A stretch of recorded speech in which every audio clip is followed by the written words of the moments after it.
Namah Shivaya, buenos días, bienvenidos al satsang, muchas gracias por atender la invitación, buen quórum, bastantes interesados en celebrar este día. ¿Qué día especial es hoy? El solsticio de invierno, muy bien, vísperas de Navidad. El solsticio de invierno, ¿por qué es tan importante los solsticios, los equinoccios?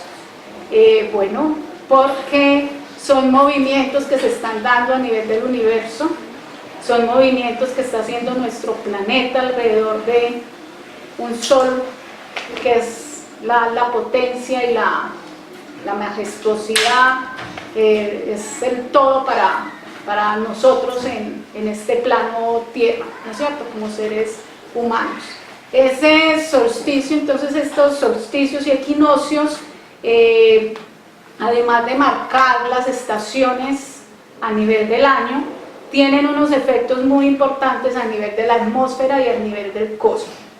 Por eso anteriormente, sino que por eso siempre han sido tenidos en cuenta estas fechas especiales.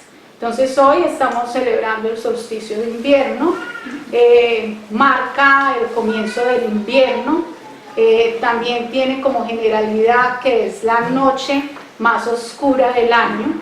Eso es algo muy importante que tenemos que tener en cuenta, porque dicen que siempre que va a amanecer se hace más oscuro, ¿no es cierto? Y después de la oscuridad va a venir la luz. Y esa es la importancia que tiene este solsticio de invierno. Podríamos decir que los dos solsticios son muy importantes, sí, son muy importantes, pero es más importante y se celebra más el solsticio de invierno. ¿Por qué? Porque es eso. Es como si el sol muriera y a través de esa oscuridad que trae a través del invierno, él no muere, sino que sale victorioso. Es el sol victorioso. Entonces anteriormente, por ahí leyendo, me causó gracia y me causó risa, porque decían que anteriormente las personas rendían culto a la naturaleza. Como que, pues, y era visto como algo raro, pues vos rindiéndole culto al agua, al sol, a la tierra, a la cosecha. Pero antes a eso es a lo que deberíamos de volver. De esa parte fue que nos sacaron y eso es lo que debemos de volver a reconectar, a volvernos a conectar con todos los ciclos que tiene el universo, con todos los movimientos que hace la Tierra, el universo, todo está en un constante cambio. Y como vivimos tan ocupados, vivimos con tanta bulla a nivel de la cabeza, no nos damos cuenta de todos los movimientos que hay. En este momento la Tierra está haciendo un giro sobre ella misma y nosotros no nos percatamos, solamente nos percatamos de que el tiempo no nos alcanza, de que el día se acabó, y es el día y la noche y no nos damos cuenta de que estamos en un constante cambio. Entonces anteriormente se celebraba, vivían en conexión con el universo, con todos los movimientos de la Tierra y se le rendía mucho culto al sol. El sol era visto como el dador de vida, el sol es visto como esa divinidad que da la vida y sin el sol pues no existiríamos. Aún todavía científicamente se dice que si el sol se apaga, esa estrella que algún día por ser estrella se va a acabar, nosotros no existiríamos. Y también por ahí leyendo había una cosa muy bonita, una alegoría, una similitud muy bonita, que decía que esas tormentas solares son como espermas, del sol para fecundar la tierra. Entonces es muy importante conectarnos con el universo. Desde el yoga se dice que, desde la ayurveda sobre todo, se dice que debemos de estar conectados con los ritmos de la naturaleza, que no debemos de vivir en contra de los ritmos, sino de sincronizarnos con los ritmos de la naturaleza. Y los solsticios y los equinoccios son un ritmo de la naturaleza que marca las estaciones del año, pero también lo podemos ver como estas estaciones podemos tomar cada estación como un momento ideal para nosotros cultivar algo o hacer algo. Por ejemplo, en la primavera es el momento donde debemos de comenzar a sembrar, donde está como toda esa energía y potente para dar vida. El momento del verano es el momento de la cosecha, es el momento del fulgor, y se me pasaba cuando la similitud del verano y del invierno, no me dejen olvidar, sigo con las estaciones. El verano es para la cosecha, donde está como toda esa energía potente, y entonces es para cosechar como todo eso que hemos sembrado. El otoño ya es para empezar a podar, ¿no es cierto? Y a limpiar y hacer como reflexión de todo lo que hemos sembrado, de lo que cosechamos, de lo que hicimos. Y el invierno es el momento de quedarnos quietos, de evaluar todos esos 3 pasos anteriores y de volver a replantar, de volver a comenzar. Entonces el solsticio de invierno por eso es tan importante, porque es el momento más oscuro, pero el sol no muere, sino que se levanta de nuevo. Entonces es un momento muy importante porque es ahí donde nos debemos de sincronizar y volver a replantear y volver a programar y a proyectar todo lo que queremos tener en nuestras próximas estaciones, ¿no es cierto? Entonces, el solsticio de verano, ¿por qué no se celebra tanto? ¿Por qué no se le hace como tanta bulla, siendo también muy importante? En el solsticio de verano, el día ya va a ser el día más largo y el sol va a estar en todo, o sea, la luz va a estar así súper potente, va a estar así muy potente, pero esa luz se empieza a ver que ya empieza en el solsticio de verano, es el día más largo, el sol está muy potente, pero se nota desde la tierra que el sol empieza a decaer, entonces el sol empieza a apagarse. En cambio, a diferencia del solsticio de invierno, el sol entra en un invierno, o sea, en una oscuridad, pero lo importante es que empieza a levantarse. Entonces, anteriormente se le hacían muchos cultos al sol y se celebraban muchas fiestas relacionadas con esta fecha. Una de esas fiestas eran las saturnianas, saturnales que hacían los romanos. También hacia esta fecha todas las creencias y todos los cultos tienen nacimientos simbólicos, o quieren que los dioses nazcan en esta fecha. Por ejemplo, está Jesús, que se dice que Jesús no nació en esta fecha, sino que nació, unos dicen que por el mes de octubre, otros dicen que por el mes de abril. No es tan importante definir cuándo nació, sino saber cuál fue la enseñanza que vino a dejar Jesús y qué fue lo que nos vino a dejar. Eso es lo único que nos importa. ¿Cuándo nació? ¿En qué momento? Pues gracias a Dios nació y vino y dejó una enseñanza, ¿no es cierto? Y lo importante es tomar toda esa enseñanza que dejó y colocarla en práctica, porque todos estos seres que encarnan y dejan una enseñanza, es eso lo que nos quieren mostrar, que tenemos que cambiar y evolucionar, ¿no es cierto? Que tenemos que levantarnos de lo terrenal a lo espiritual. Y anteriormente esto era como muy practicado. Se habla de la alquimia, pues hay muchas cosas exotéricas alrededor de esta fecha, y por eso les digo que todos quieren como encasillar o enmarcar ahí, como dependiendo de la cultura, su Dios. Entonces está Jesús, que entonces celebramos la Navidad para alrededor del 25 de diciembre. También por esta fecha se celebra el nacimiento del dios Mitra, que es un dios persa. Se celebra, pues también por estas fechas se dice que nació Horus, que nació Cronos, pues toda esa mitología griega, toda esa mitología romana está alrededor de esta fecha. Entonces por eso esta fecha es tan importante. Lo más importante es que queremos pasar de lo más terrenal a lo más espiritual.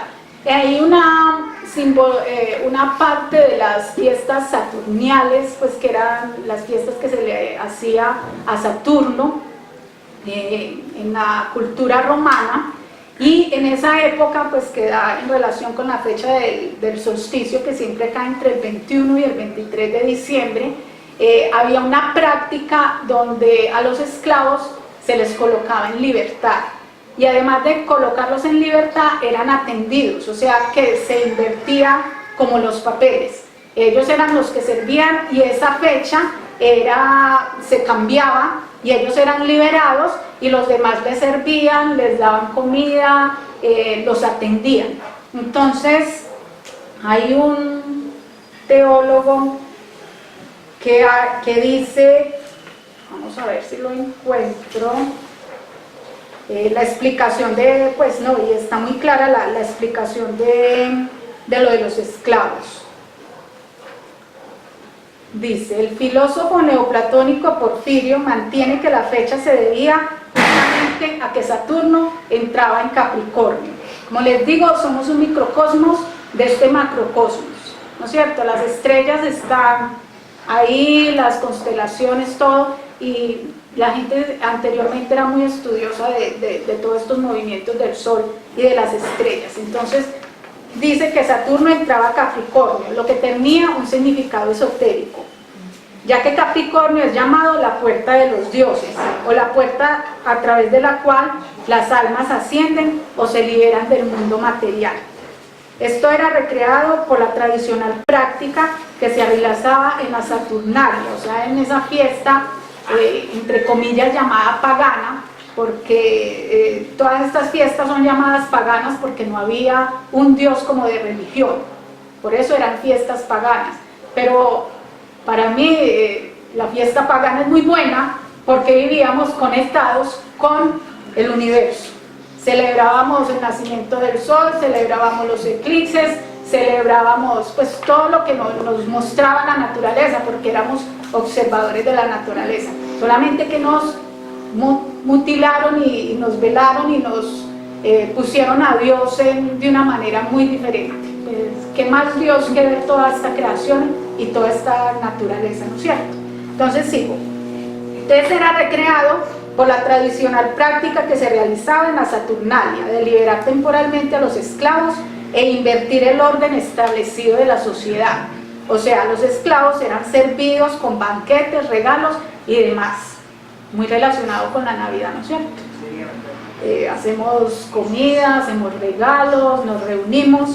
Cabe mencionar que Saturno también es una divinidad asociada con la Tierra y especialmente con la mítica edad dorada de Arcadia.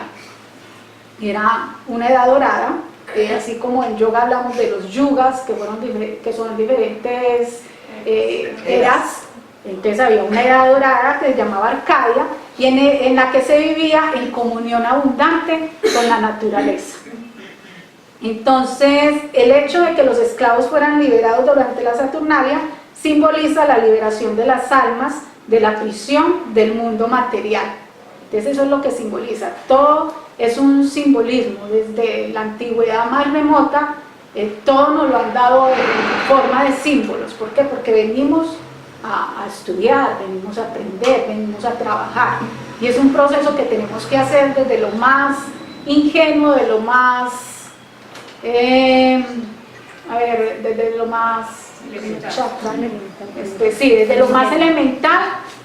más elemental hasta lo más elevado, y es un trabajo que tenemos que hacer y siempre nos lo han dejado en forma de símbolos. Entonces eso es lo que simboliza esa liberación de los esclavos. Es una liberación de todo lo material, es una liberación de todo lo que nos está dando en este mundo, para darnos cuenta de que somos el hijo del dueño, como decíamos en el satsang anterior, para darnos cuenta de que somos el sol, de que somos el creador, de que somos todo. En todos los casos la festividad se trataba de una celebración del triunfo de la luz sobre la oscuridad. Siempre ha sido eso, una celebración del triunfo de la luz sobre la oscuridad, porque acuérdense que cuando va a amanecer es cuando más oscuro se coloca. Entonces por eso es la noche más oscura del año, porque vamos a volver a renacer, vamos a volver a retomar y a hacernos muchos proyectos para ir evolucionando más en esta escuela, en este aprendizaje. Emperadores antes de Constantino celebraban también en el solsticio la fiesta, está en latín, pero entonces en español dice la natividad del sol invicto, del sol invicto, y eso es lo que representa la Navidad. ¿Listo? Es volver a nacer, es el sol lo podemos ver como el todo, como si fuera el creador, como si fuera el absoluto, y entonces él es invicto, él a pesar de toda la oscuridad, de las incomodidades que representa el pesebre, él se alza, ¿no es cierto? Y se vuelve a levantar. Era la deidad de la luz con la que se identificaba, listo, el sol invicto. Se ha especulado que la selección del nacimiento de Jesucristo es el 25 de diciembre en su proximidad a esta fecha, ¿no es cierto? Y ese sol invicto representa mucho, o hace mucha simbología con lo de la Navidad, con lo del pesebre y todo esto. Fue una forma de sustitución, fue una forma de sustituir esa fiesta que tenían al sol que se redime y renace, y fue una manera de sustituirlo con el nacimiento de Jesús. ¿Quién lo sustituyó? Pues los que nos montaron todo esto de la religión, ¿no es cierto? De la religión católica, pues no lo montaron, no lo cambiaron, pero vemos de que eso está muy grabado en el subconsciente, muy grabado en el subconsciente, y una muestra es esta, porque es algo que nos llama y nos dice, hay que estar conectados con el universo, con los movimientos del sol y de los astros y de todo. Esto también en base a que la celebración del sol invicto era parte de los cultos iniciáticos de Mitra. Entonces ya les había dicho que muchas culturas colocaban como los nacimientos de sus deidades en esta fecha. Una deidad que guarda ciertos paralelos con la mitología de Jesús. Me puse a leer y por algo se dio cristianismo, pero era como un roce ahí entre ellos, entre Mitra y Jesús. Y tengo que estudiar un poquito más y de todo, porque está buena porque nos dicen que Jesús se fue para Oriente, que estuvo perdido. Hasta de pronto no fue el Jesús que conocemos, sino son lecturas y cosas que nos traen de esta deidad de Mitra, porque fue algo muy paralelo. Entonces hay que investigar. Hay en esta festividad un cierto ingenio y una cierta exaltación a la vida. Eso es lo que vamos a celebrar, la vida. El sol es vida. Sin sol, ya les había dicho, pues pereceríamos ahí mismo. El sol diariamente nos está trayendo la información del universo a través de los rayos del sol. ¿Y cómo tomamos esa información que nos baja el sol? A través de la retina. Esos rayos entran directamente a la glándula pineal, ¿no es cierto? La glándula pineal es una glandulita tan diminuta y tan escondida que todavía tiene locos a los médicos, a los científicos, todavía la están investigando porque no la han podido así esquematizar y controlar y medir y decir usted hace solamente esto, y no lo van a lograr. Se dice que la glándula pineal es el asiento del alma y es donde entra directamente la conexión con el sol. Pues no lo van a lograr, por mucho que se enloquezcan, no lo van a lograr, porque es la información del alma, es la información del espíritu. Entonces dice que el sol, captamos esa información a través de la retina, y la glándula pineal coge toda esa codificación y nos la manda a nivel de hormonas por todo este cuerpecito que se presta para bajar toda esa información y ponerla en la tierra. Muy interesante. Entonces dice que es una festividad con un cierto ingenio y una cierta exaltación de la vida. En su punto más abismal, que recuerda una famosa cita de Albert Camus. Era un escritor y filósofo, ¿no es cierto? Un escritor. ¿No es cierto que sí? ¿Cómo? Un escritor. Era un escritor. Bueno, y él decía una frase que decía: en mitad del invierno encontré en mí un verano invencible. Es lo que ocurre. En toda la oscuridad, después de la tormenta viene la calma, y después de que está demasiado oscuro, la esperanza es que siempre va a haber luz. Y la esperanza es que solamente en un cuarto oscuro, con encender un fosforito, se ilumina toda la habitación. Nosotros somos un rayito de ese sol, un rayito de esa luz. Lo único que necesitamos es encendernos, ¿no es cierto? Es prender ese fósforo en nosotros, es que esa divinidad despierte en nosotros para poder iluminar cuartos oscuros, empezando por nosotros mismos, que es el más oscuro que más tenemos, ¿no es cierto? Entonces, todas estas son simbologías, son simbolismos que siempre han estado ahí. Esta parece ser la operación interna a la que se nos llama en esta fecha.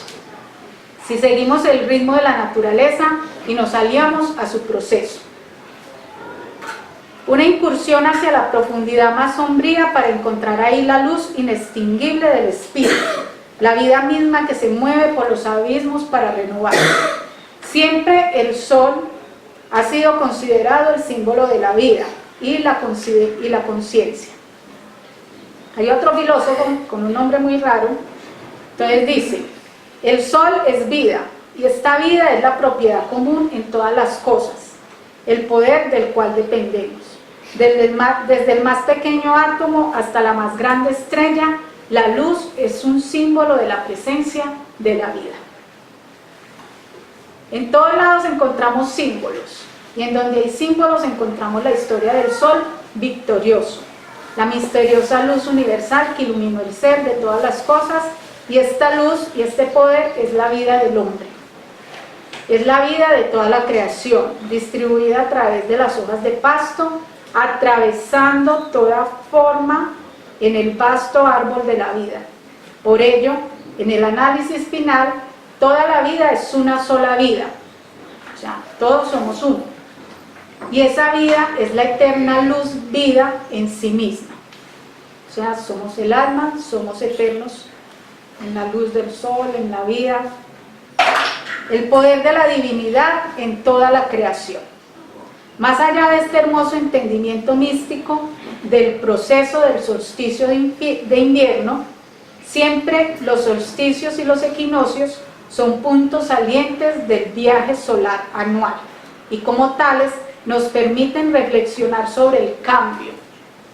Esto, sobre el cambio, hay que reflexionar sobre el cambio, nada permanece, todo está en un constante movimiento.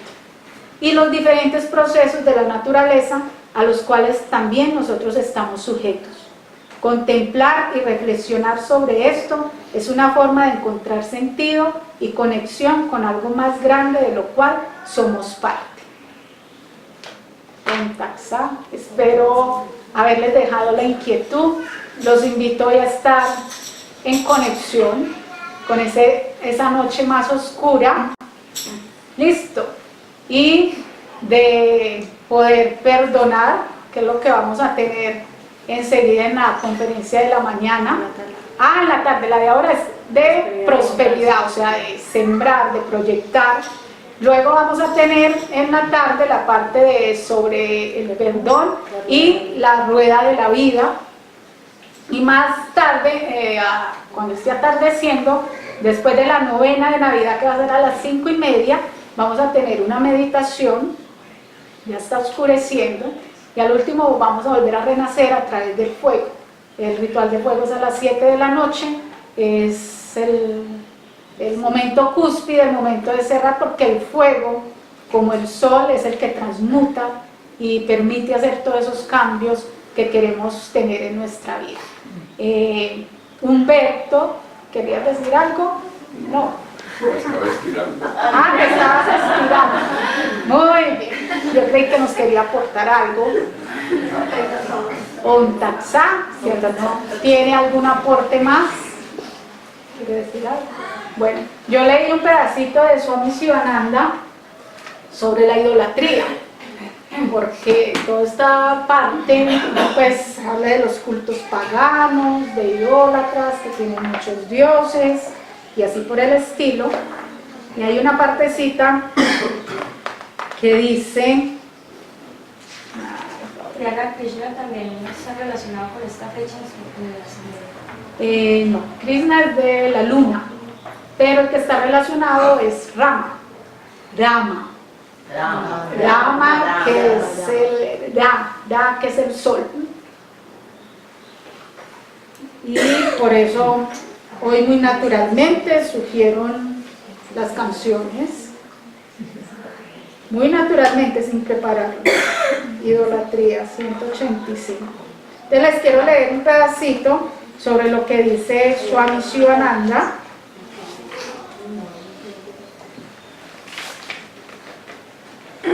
Dice, sobre la idolatría, dice los distintos pasos en la escala espiritual.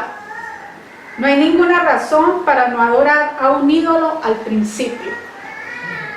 El adorador debe superponer a Dios y sus atributos sobre el ídolo. Debe pensar lo que se oculta en él. Gradualmente comienza entonces a sentir que el Señor, a quien adora, se halla en el ídolo, en el corazón de todas las criaturas y en todos los nombres y formas de este universo. Comienza a sentir su presencia en todas partes. La idolatría no es sino el principio de la religión. Ciertamente no constituye el fin de esta.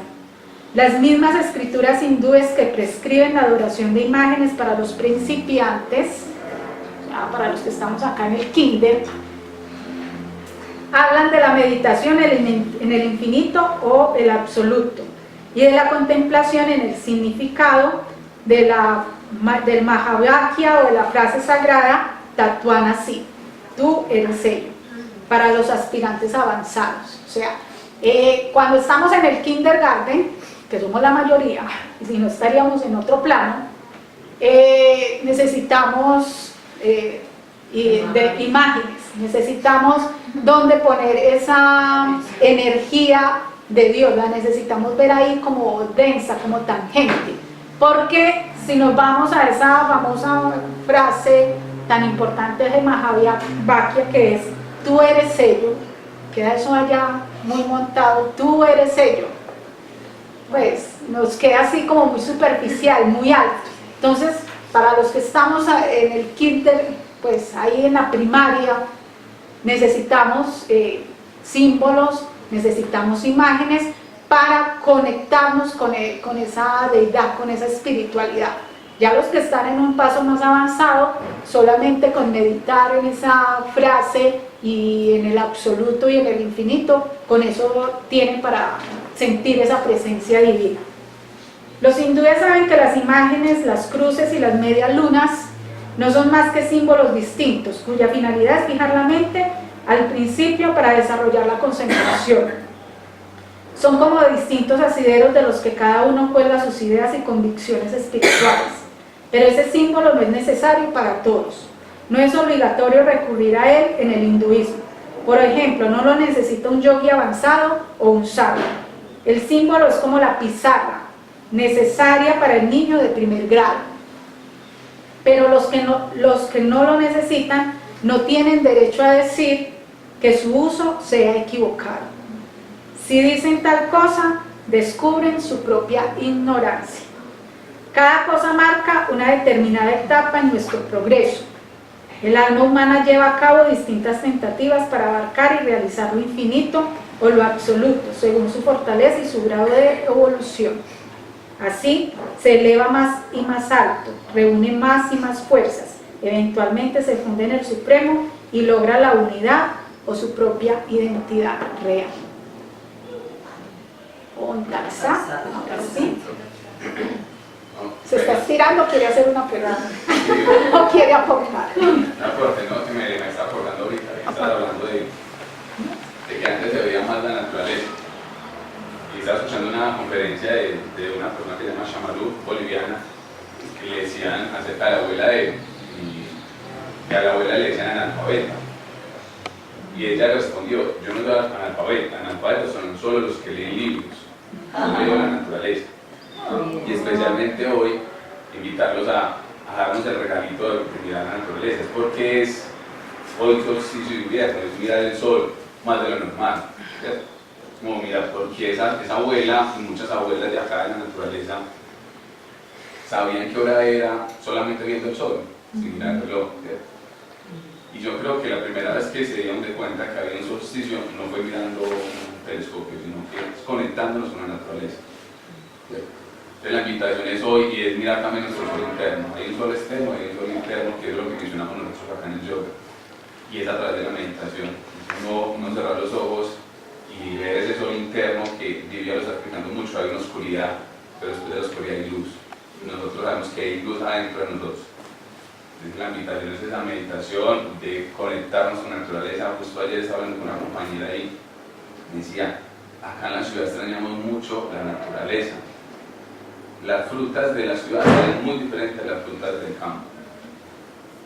Entonces como que la invitación a volver a la naturaleza, y hago aquí la propaganda al Arshan, a San Rafael, ya hay naturaleza, ya está el mango, el palo, se critica gratis, como lo decía Génesis, la comida está al alcance de la mano. Y hoy aprovechemos este solsticio de invierno a conectarnos, porque pena volver a ser tan reiterativo es que desde que nos levantemos, el sol va a llegar a su piso, pero va a volver a nacer. Y ese es el renacer de nosotros mismos. Gracias. Se me olvidó una partecita que significa solsticio. Y solsticio significa sol quieto. Me hizo recordar él por la invitación a meditar. Sugiere el momento de quietud o detenimiento que ocurre en los solsticios cuando el movimiento estacional del sol visto desde la Tierra se detiene en su límite norte o sur. En este momento el sol está más hacia el sur. ¿Listo? Está más hacia el sur y más alejado del norte. Es como una especie de pausa cósmica que marca un cambio. ¿Listo? Es una especie de pausa. Y a eso es a lo que nos invita, a estar hoy en un momento de quietud, de pausa y de conexión con ese sol interior y con ese sol exterior. Así, un taxaje.